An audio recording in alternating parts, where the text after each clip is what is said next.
Hey everyone, welcome to another episode of Not So Serious Science, where we explain science in a way that even your pet monkey will understand, if you had a pet monkey. I'm your host, Emmanuel, and with me is my co-host, Pat. We're so honored to have Dr. Joseph Reynoso join our show today, or as I know him, Joe. He's a cousin of mine. So Joe's a psychotherapist that treats children and adults in his business practice in New York City. He's also published and presented on topics such as the effects of ADHD on children's relationships, parental discipline, unconscious motivation and romantic love, and much, much more. Currently, he is a provider for the National Basketball Players Association's Mental Health and Wellness Program. So please join me in welcoming Joe. So Joe, super excited to have you on the podcast. As you know, this podcast is about science, but our goal is to explain it and to talk about it in layman's terms that, the average Joe can understand. So, and I know that won't be an issue with you. I didn't mean anything by that. Very average. I am very average. That's true. I know that you'll be on point. Exactly. What is your field and how long you've been practicing? So I started in my graduate program for clinical psychology, my doctoral program in the year 2000. And then, and again, I think it's generally the same, even though there are some differences that usually takes around 5 or so years, culminates with the dissertation. And then for clinical psychology, at least here in the States, there's a year that you have, it's called internship, basically. It's like a residency. It's like a 1 year, year after that. And then after that, I worked at both Columbia University and Barnard College, both in their counseling centers. That's again treating the students that would be making use of the center. And then at Barnard, I also got a chance to teach a little bit, which is nice, since I did not go the academic route for with a psychology PhD, which is, I guess, if we're going to start really basically, I guess that's what to say of how sometimes with clinical psychology, you'll get the academic research, route where it's, it's lab work. You'll then have the other route, which is usually clinical practice. And that's the route I went. And that's not to say that there aren't people who do a little bit of both, who do some, who do empirical research and also see patients. But generally speaking, I think that's, you find less of that. You find someone, one route or the other. So I hear, when I'm in undergrad, I hear a lot of people doing a psych degree. Right. So if they just graduate with a regular, I guess, bachelor's of science psychology degree, can they do what you do, or what are the job options for them? Because It sounds like you have to do some postgraduate studies, right? Right. Yeah. No, that's a good question. And and again, I'm not that old, but that's where things have changed even in since I started out. For instance, I graduated with an English. I was an English major and a psychology major. It was a double major. And at that point, I didn't know if I wanted to go into graduate school. I kind of, again, just part of me had the more artistic, aesthetic side, of me. And I wanted to go into, I want to get my English PhD. I wanted to write and things like that. And then part of, me, had, was more interested in psychology and in some ways the more practical route. The Asian in me wanted to go the more practical route. And by Asian in me, I also mean the Asian in me who's scared of my parents and didn't want them yelling at me and screaming about me. How am I going to make a living and things like that. But that's an aside to say that. So I worked for 2 years with a BA, with a bachelor's in psychology, and I worked in a residential group home. Then I was working at a day program. And right now, I don't think you can do the same thing. Right now, they might look for master's level to be able to do that. So with a psychology degree, in terms of direct care service, not much. I see. Okay. So you do need to kind of pursue some sort of postgraduate training of some sort. Exactly, right. Master's, sometimes, that's the thing too. I'm a clinical psychologist and I work primarily as a psychotherapist, but even that term, psychotherapist, like, again, I'm not going to presume either of you are in therapy, even though from what I've heard from the podcast, maybe both of you should be. But fully agree. Book my first session next week. If you ask someone, if someone said, "Oh, I'm seeing my therapist," that can mean a lot of different things. It can mean that they're seeing a social worker. A lot of different degrees. That can mean that maybe they're seeing a psychiatrist, right, an MD who also not just prescribes medication but also does therapy. Yeah. Or they could be seeing a PhD, and there's also a society that there are many different degrees that could lead to someone calling themselves a therapist. So I have to be clinical psychologist who practices as a therapist. So yeah, so what is the main difference then between psychiatry and psychology? I mean, a lot of people are probably wondering, me myself as well. But you kind of mentioned that psychiatry is an MD degree, but do you guys kind of work together, or there's kind of different patient populations you focus on? Or let me take a shot at this. Is that the difference is if you're a psychiatrist, you can prescribe pills. If you're a psychologist, you cannot. That is correct. I was also going to say, in a more basic way, if you're a psychiatrist, you can charge more, and if you're a psychologist or anything else, you charge a bit less. But yes, no, but Pat's exactly right about that. It's a long history between the psychology, the PhD doctoral divide, and the MD divide. And in brief, in America, particularly in North America, I should say, for the longest time, MDs were the only ones really doing therapy. Right, they were trained. I'm talking about into the 40s and the 50s, late 40s, 1950s, right? And psychology, the PhD, were actually really the idea were that they were doing a lot of evaluations, a lot of testing, and a lot of experiments. Like it was really more lab science, and you're doing a lot of evaluations, like testings. You see, I guess over my shoulder there, that's like a sort of a depiction of what people might think of as like the Rorschach, right? Those sort of testings where you're basically doing personality testings. You're showing ambiguous stimuli to people, and you're getting a read of their personality, IQ testing, all that sort of stuff. That was more the purview of psychology. And then for a variety of reasons, including political, some theoretical, and others economic, there's been a change, and actually it's gone more now to Pat's distinction, where it's often thought of as, and I'm sure any psychiatry listeners that you have, or psychiatrists who are listeners, might balk at this. And but for many of my psychiatrist friends, they would say the same thing. That psychiatry became more really focused in the prescription of medication once the psychopharmacological side of it got going, where they would get little training in actual therapy in med school. Even like going through their psychiatry, or definitely their psychiatry rotation. And so then it became where psychiatrists were mainly just doing medication, right? And that psychologists were doing more of the therapy, which is generally I think the state of things now, where psychiatrists, as I even was saying, might do a little bit of, you might find one will do a little bit of both. But for the most part, a lot of times it's that. Unfortunately, it might be that sort of stereotype of, you go in 20 minutes, here's your refill. I think it's really amazing that we're highlighting you and we're highlighting this because, and correct me if I'm wrong, Joe, but there's still some taboo around therapy or, going to see a shrink. Right. My wife and I, we went through therapy recently just because, you check up throughout your relationship, right? I mean, especially if you're married, like us, 13 years. And then I started talking about that with my friends who are married. And as soon as I started opening up, they were like, oh yeah, no, we've been doing that as well. Like we've been doing that and it's been helping us, but no one's really talking about it. It's just kind of all behind the scenes. And it's only when you open up that they feel comfortable letting you know that, yeah, if it weren't for therapy, we wouldn't be together, Right. So are you finding that these days that it's still taboo? Right. That's a good question. And I do think even though there's been a lot more, efforts made by all sorts of organizations for destigmatizing, therapy and talking about the importance of mental health and again, trying to quote unquote normalize it. I still think, you see it for a variety of reasons, including, right. Yeah. I mean, I think some of the core stigma having to do with, right, that it's related to having a problem, that I can't cope, that there's something wrong with me, that I'm quote unquote sort of crazy. Right. And I know without getting, so far into it, even though I could, right, about the, like the societal sort of nature of it in terms of, right, that, what does it mean to be functioning? Does it mean I'm failing, needing help, being dependent, and all sorts of, things like that, which, as you can imagine, right, often just exacerbates the problem, right? You just kind of, think you don't need it. And then someone crashes and, burns, to put it in a colloquial sort of way.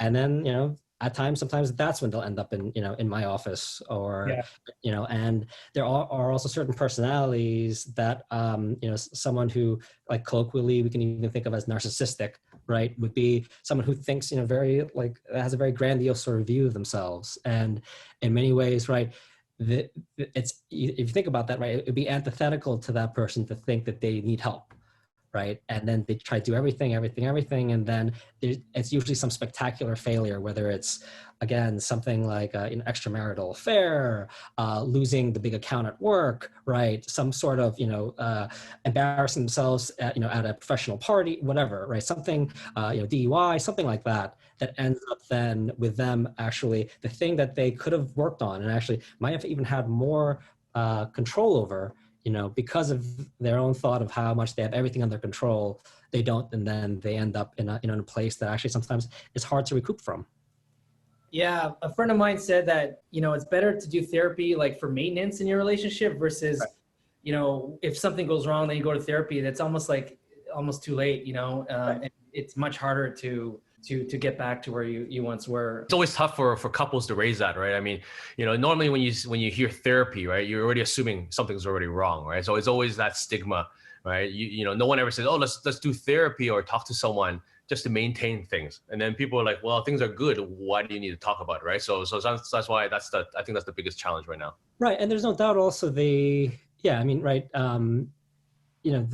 that to go for maintenance or to go, I know it's so antithetical, particularly in this, we're all busy, we all have limited resources and things like that, time, money, and everything, that, when things are going well, that you would go in, kind of seems like, well, why would I do that? Even though, Pat, what you're saying, I think is absolutely right. When someone comes in, which is often the case, at a low point, yeah, it's not like, that's not that's a place where things can be done, of course, but I would actually have a lot better chance at helping them if I knew them before they saw me in crisis, right? I don't even know what their baseline is. I'm seeing them when they've lost everything. So I'm seeing that's the lowest point. And it's hard for me to even know, like, where are we trying to even get to, and so, but again, it's a hard sell if you think about it, of like, well, how do I go, I want to go when things are okay. I mean, we're having had, experience working on college campuses, I think, in university systems, they were very good, for the most part, they were very good at that. It's short-term therapy, free sessions, right? You don't have to pay for it. Your insurance is already covered or it's covered in the tuition. And so you did have more maintenance, like people coming in basically saying, I mean, as we were talking sort of pre-show, I might not exactly believe this, but they would come in thinking like, I don't have any problems. I just thought, might as well use some of these sessions. And they start talking, and then you hear all of these, like all of these issues sort of going on. But it's just less of a stigma in that way, where it's kind of like, okay, well, it doesn't cost me anything. I'll just go. Yeah. So it's not really a problem. I'll just check it out. But to pay for it, to take time out of one's schedule, Manuel, as you were saying, to mention to a partner, I think we should go. It can be a difficult conversation to have. So I appreciate the difficulty people have in making that first appointment. Yeah. So, you mentioned that you have patients that are, adults as well as very young children, right? So what is the youngest age that you've actually seen a patient? Because, sometimes you're wondering, is like, well, is this child going to grow out of it? Are they too young to understand that they need to change somewhat? Like, what is the youngest that you've seen or you think is suitable to see a psychologist? That's a great question. Yeah, it might be helpful also for people to know this, right? So there's a lot of programs train clinicians to be either child specialists or adult specialists. You'll hear in graduate school if there'll be adult tracks or child tracks, and sometimes it's difficult because you kind of have to know ahead of time, because you have to it's right, like in universities, you have to like declare your major, so to speak. Some programs, and I benefited from this, allow you to do a little bit of both. So I was trained to do both. So the youngest I saw was about 4 years old, 4.5 years old. Though I have colleagues who see kids, it's called like 0 to 3. It's like a whole age range where you do more floor time work. So with kids, particularly the younger they are, it's less verbal. So it's not, even though you'd be surprised, especially right. My office in Manhattan, sometimes I will get the 10-year-old walking in who will say, I want to talk about my mother. And like they really have like a very verbal presentation to them. Mostly it's not that. And it's usually play therapy you do with children. So it's actually through the medium of play. And I mean by that, either board games, action figures, what have you. It's a metaphor for what's going on there. So they're expressing themselves just not through words, or at least not yet through words. It's through, again, the metaphor of play and what we're seeing, whether it's, a child who come in and this happened many times, who'd be playing chess with me. And in one case in particular, and again, I'm not going to get into it like so much, but like the clinician's role in that situation is interesting, because it's right. You don't want to necessarily play as you'd normally play, like you kind of want to be able to, see this from the child, but also you don't want to just like let the child win in a way, because in some ways, like, again, kids are usually more savvy than that. They can kind of tell when you're laying back. Yeah. And this child had many ways he could have put me in checkmate, many ways. And every single time he had just met me, basically, he kept not doing back. Yeah, he kept going back. Yep, he kept going back, holding back, to the point where I started putting myself in more jeopardy.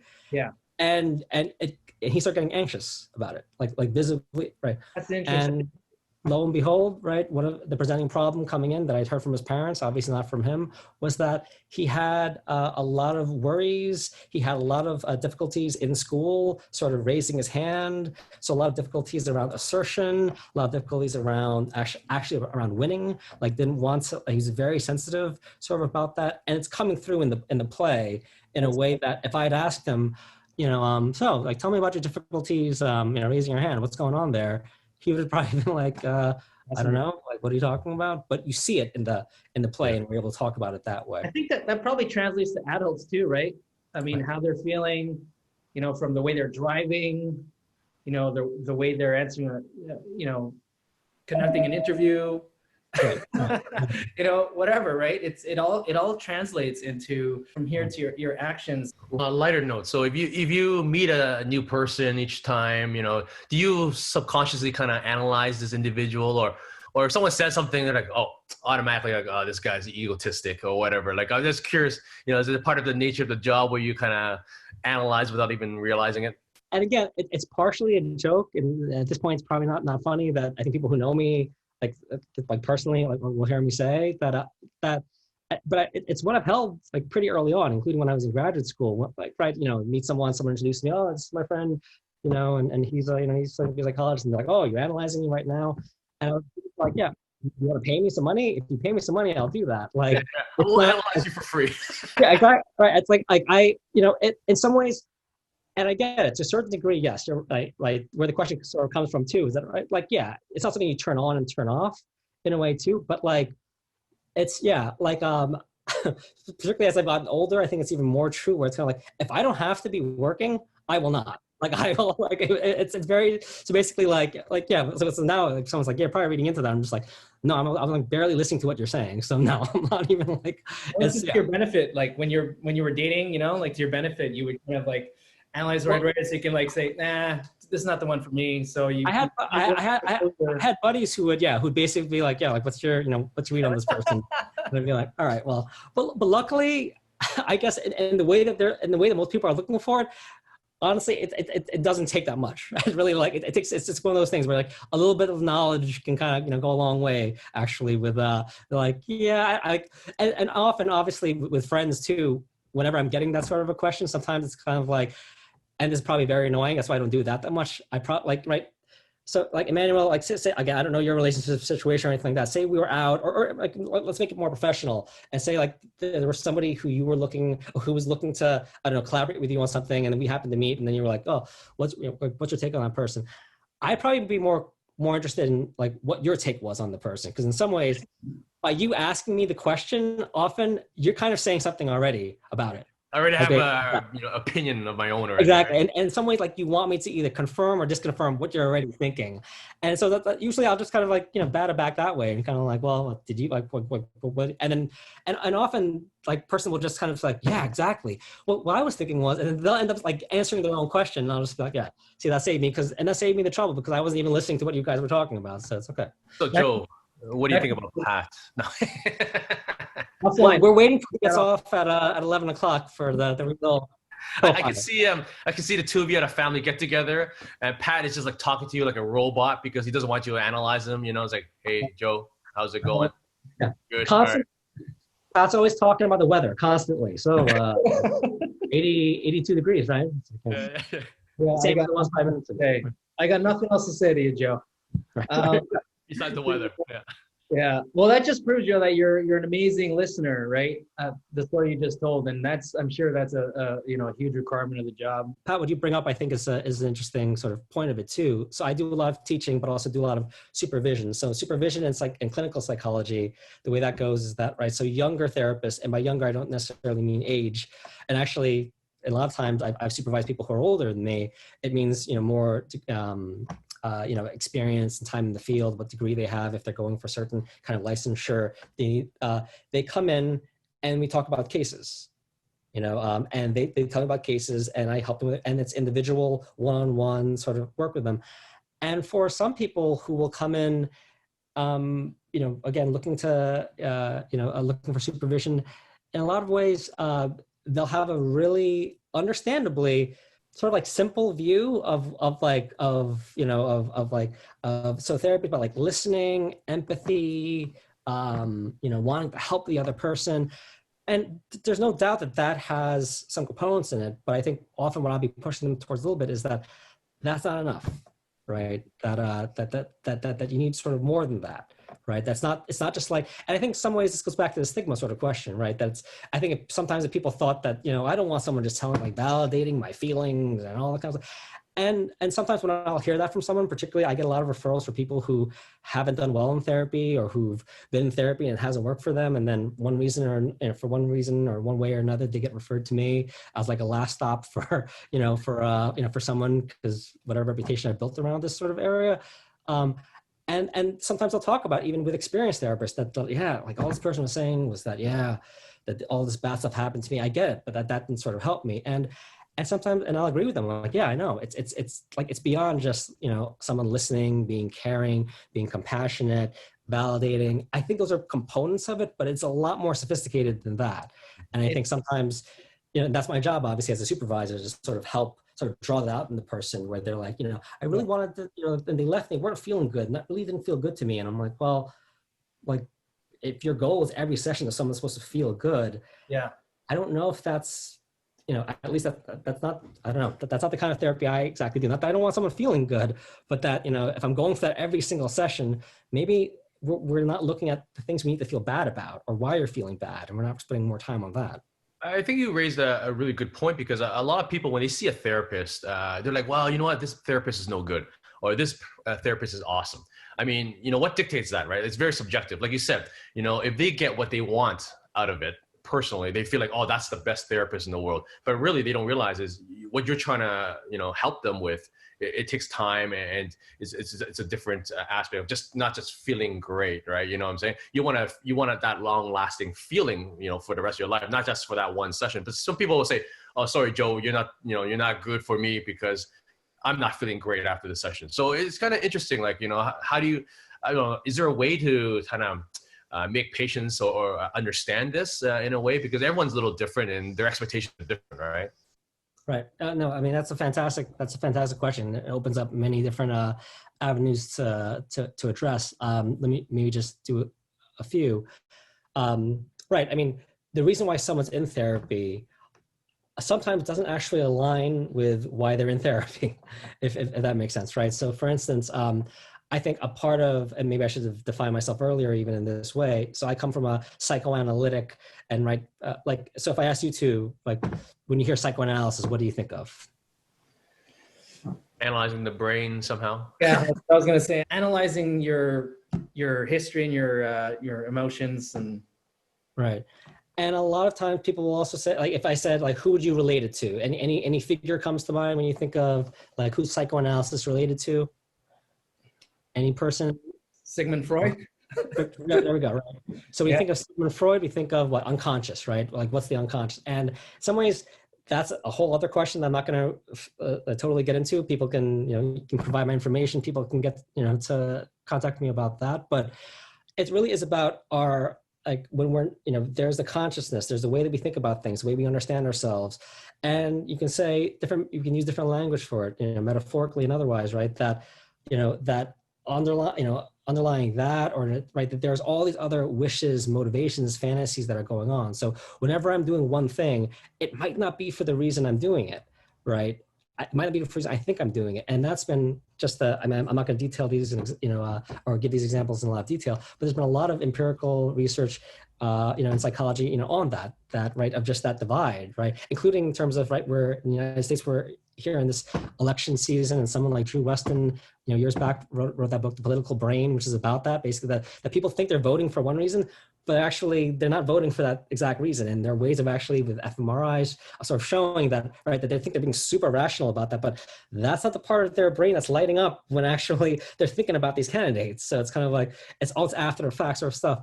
I bring that up also to point out, that what someone's coming in for often isn't exactly, sometimes there's a little bit either more that there is to the story. And to your point, Emmanuel, I think part of the issue then becomes, like, you're coming in for this.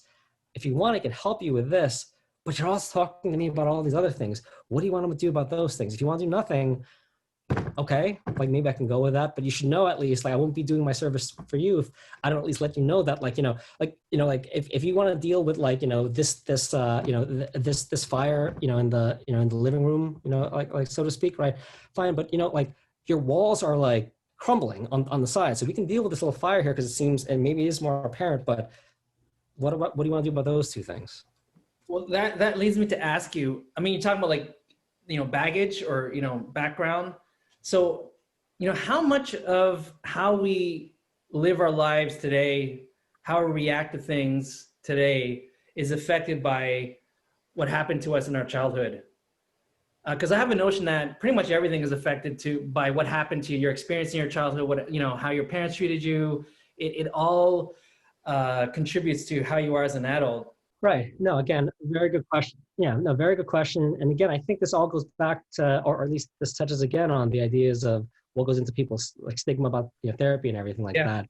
And it's one of those things too that, you get another psychologist or a psychiatrist, social worker on the show, they might tell you they might have a different way of talking about this. I'm definitely someone who comes from the perspective that, there are definitely some particularly traumatic situations, like, to be clear about that, early parental loss, right?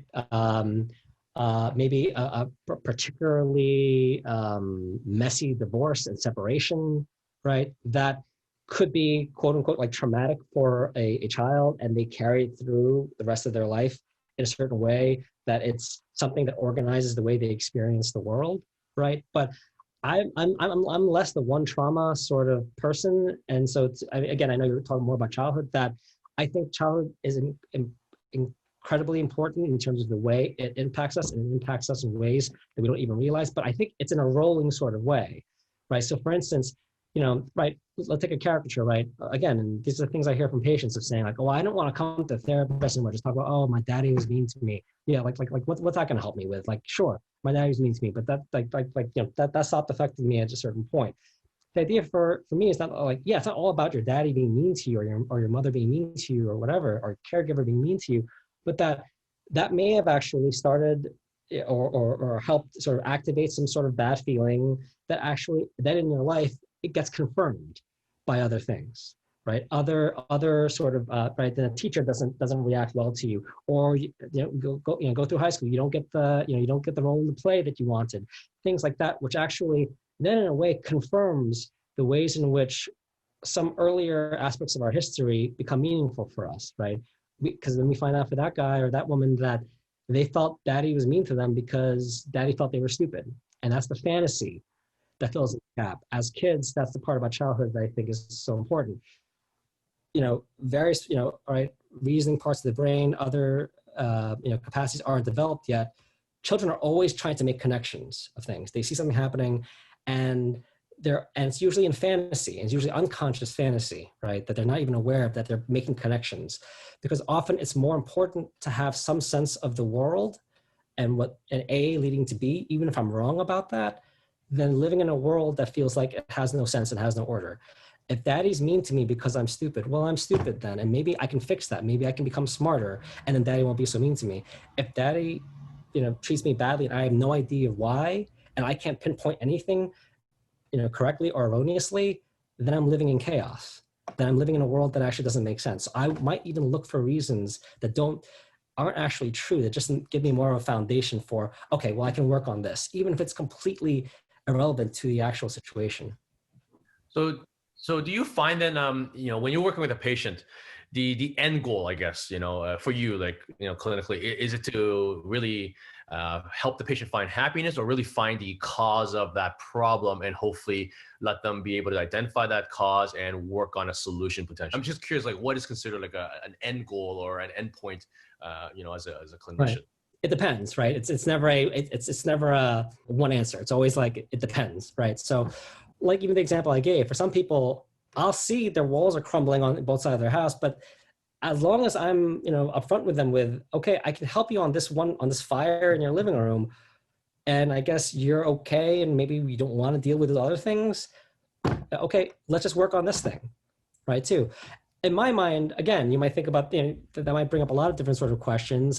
I would hope that in working on this thing, that maybe you'll see the value in working on this thing, and maybe you'll get more curious about how about these other things that actually, that these walls are sort of crumbling, but maybe not. Like, it's not just some kind of like, some kind of like, Jedi mind trick I'm doing to like, we'll work on this, but actually we'll do these things. It really is that, I'll work with, because sometimes people are only ready for some kind of change. And so, to your question, yeah, I think it's often more about not just, as you said, like the aim to be happiness, but understanding the source of the problem. But then I would pause there and say, I don't know if it's always about looking for the solution for that problem. Sometimes it's kind of like understanding the problem a little bit more, and sort of seeing how the problem in some ways kind of leads to, more questions in a way too, and more ways of dealing, with that, but not a solution in the sense of that, like, I'll never have to deal with this anymore, which is often very frustrating for people, where it's kind of like, I'm depressed. Like, when will the depression be over? It's like, yeah, it might get better. I don't know if it's over in the sense of like, it's not a toothache that I can, I'm not going to extract the tooth. So do you find that you yourself needs therapy from your job and your stresses in life, and Right. needing to go see someone, or you're like, no, I got this. I got a PhD. Talk to myself on Zoom. Right, exactly. Yeah. I see myself 4 times a week. Yeah. I'm a very, I'm a very bad therapist to myself. I've been in therapy with myself for 20 years now. Yeah. Every morning he wakes up, looks in the mirror, like, I'm awesome. This is exactly. the best day. This is the best day of my life. So yeah, exactly. So many problems out there, just not right here. Yeah. This is amazing. No, Pat, that's a great question. I think particularly because it also, I think different training programs deal with this differently. It used to be that, and specifically for advanced training, definitely in terms of like psychoanalysis, that you were required to be in your own analysis while getting training, because in a lot of ways, and this is sort of another topic to sort of bring up, that you had to understand a lot of what's being brought up within you, or what you're thinking of, right? It's something like you have to know the clinical instrument that's being used for the service. And right, if for instance, a very colloquial sort of example, right? Imagine you're someone who is very you're a therapist who's very sensitive to rejection, right? But for some reason, and right, you don't actually have that insight into yourself. And every time you make an interpretation or intervention with a patient, they and for whatever reason they disagree or they challenge you on it, you actually make it about them, and you're just like, oh well, like, why are you being resistant right now? Or you're not understanding what I'm saying, or you don't seem to be very cooperative. When actually, part of it has to do with your sensitivity, sort of to that. Right. Again, it's a very sort of simple example, but it just gives it kind of a common one for, like needing to understand, how your own psychology is going to definitely impact how you're hearing, and both ability to help others and limits sort of to that. And then there's the other part of it that you're talking about, which is like the stress of actually seeing patients and the clinical load, which you can either, be in therapy for. There's a lot of, peer supervision happens a lot too, where I was talking before about supervising in terms of younger clinicians or earlier clinicians in the field. But there's a lot of peer supervision where you might seek out a supervision group of other, of other people at your level, and talk about more professional issues. Talk about your life, in terms of oh, and then this thing happened at home. And I mean, you can if you want in certain groups, but it's more about like the stresses of working with certain kinds of patients, or what's going on in your practice. hypnosis. do psychologists perform hypnosis at all? Do you think it works, or is that like a totally different field? I'm just curious because, you know, I see this in movies, you know, TVs. Yeah, that's one of those techniques that I think has been very debatable. I think before it used to be definitely more in the you know, in the foreground of techniques. I think right, because I think the issue, and definitely from a psychoanalytic point of view, is that hypnosis works by suggestion, right? That I may, and in some ways, so you might solve the symptom, right? And that's this is another way, Emmanuel, actually of answering your other question too. I think they're somewhat related. That sometimes people come in for the symptom, but what I'm sort of talking about or thinking about is more, right, the cause, right? That this isn't right. It's not just about the fever. It's what's causing the fever. It's what, right? And so sometimes hypnosis might aim at the symptom in a way where actually and doesn't touch the, you know, the underlying condition, and B, actually by the virtue of suggestion actually makes a lot of complications, because sometimes the symptom is actually caused by, in some sense, suggestion too, right? That I think I have to be this way or that way due to a parental figure or due to society or something like that. So it's kind of like replaces one form of influence for another form of influence, this time in the, you know, in the person of the doctor or the clinician. So that's why, but I from time to time read about it coming back and have people having different effects, you know, for usually, you know, right, smoking cessation or, you know, certain things like that. It gets talked about a lot. I'll be honest, I haven't, you know, it's never something I've used, but I've heard of it. I don't think it's the, you know, in like the active tool belt of most clinicians at this point. It's really powerful. I mean, if you can have a guy pretend he's a chicken for 2 hours, I mean, no, it works. And it's really powerful. But even with that, and then after that though, then you get the person being like mad that like, why did you make me act like a chicken for, you know, for 2 hours? And then exactly right, exactly. You wanted me to do it. You asked me to do it. But again, I mean, I think it's funny, and I think it also brings up the other issue of how, like, I know this is, again, at least in psychoanalytic psychology, I think this is part of why people might go towards different sorts of psychologies at times, because nothing's ever simple in psychoanalysis. So the idea is that solving one problem often is going to open up another problem, right? And in some ways, there's an acceptance that is about, like, that is both about the way the mind's structured, and that isn't, I don't know, but about the two of you, that's about your life experience, but also that's life sort of too, right? Right? More money, more problems, right? It always like it's not that like you get someplace and then like, yeah, maybe they're better problems. There's no doubt about that. Like sometimes I would rather deal with certain problems than others. And that's always an important distinction to make. And often something I'm making with people of like, you know, yeah, you can't deal with these things, but okay, let's deal with these things. But I like people to have as wide an eyed view of what's going on for them as they can. And then they can make choices after that.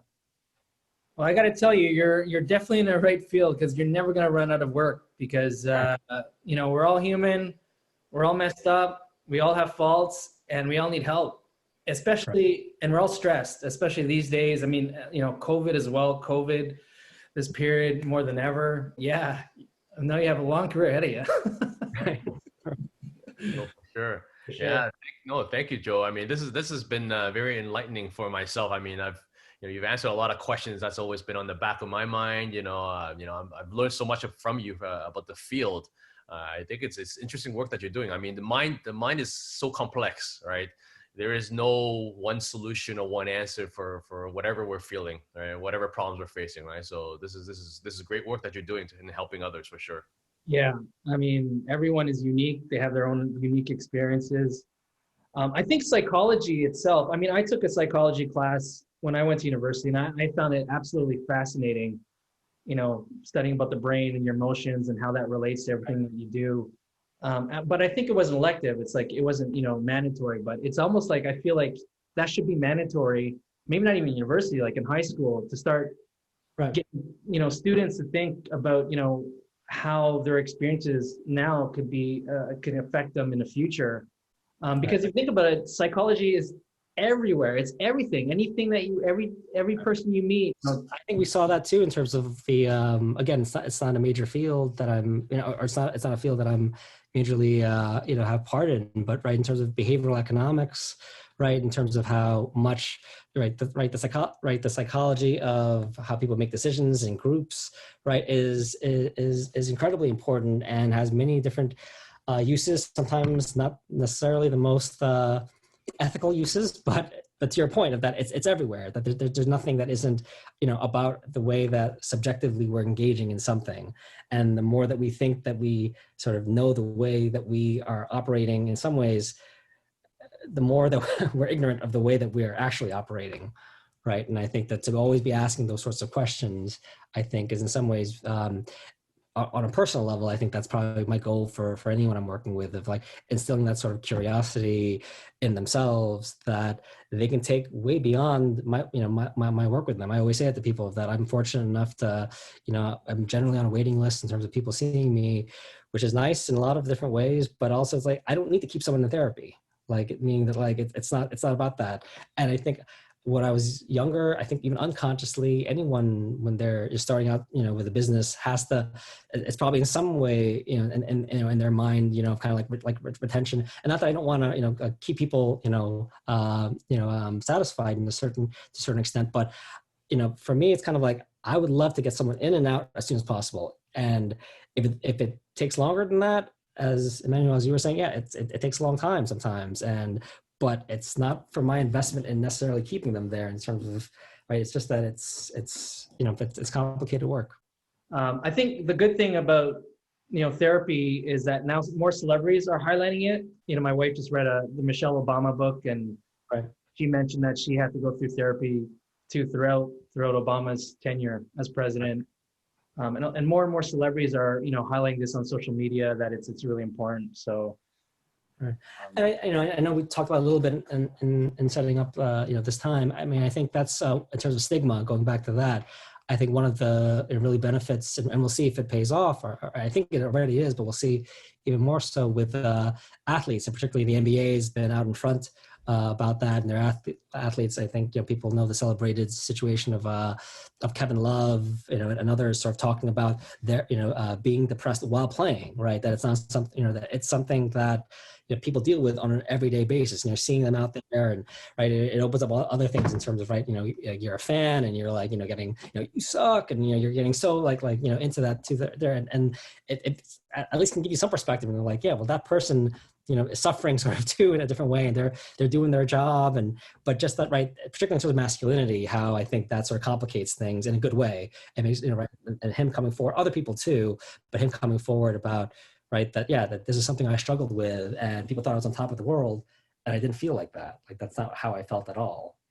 No, well, just the point that you said about Michelle Obama too. I mean, I think I've been fortunate again enough to work with some people who I guess someone would at least designate as being on the celebrity status, and the idea that they don't have any problems. Again, as simple as that is, it's like, oh, that's not the case. Again, the idea of every solution leads to another problem. It's like, sure, again, would I rather have some, quote unquote celebrities problems about money and issues like that versus being homeless? Yes, I'll take that. But it's, it doesn't get measured in that sort of way, right? That the person's experience is still from wherever they're standing. And so, it's a whole other area, but yeah, it's including for the athlete who, from the outsider's view, is like, oh, they're making millions and they're doing this and it must be great. Where it's like, as Kevin Love and other people have shown, that's actually not the case. Yeah, but yeah, Joe, this has been an amazing and fascinating conversation. Thank you for highlighting this issue, and it's been a lot of fun. Well, thank you both for having me. I know Pat has to, because it's a familial sort of thing, but I think, but thank you both. And I'll be, again, I listened to all of them. You've got a subscriber. I'll review you on Apple. So I think I'm looking forward to where the show is going to go, because so far I think we're off to a good start. Awesome, man. Thanks so much. We appreciate that, man. All right. All right. You take care of yourself. We'll talk to you soon, okay? Bye. All right. Take care. Bye.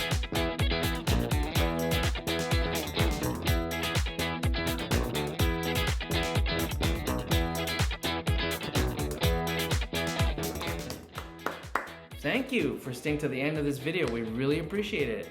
Please click on a couple of these videos for more interviews where Emmanuel and I talk science, but really discuss it in a way that the average person can understand. I'm an average person, Emmanuel's an average person. We need to understand our own damn podcast. So please join us and guarantee you, I promise you, no science words more than 12 letters. Promise.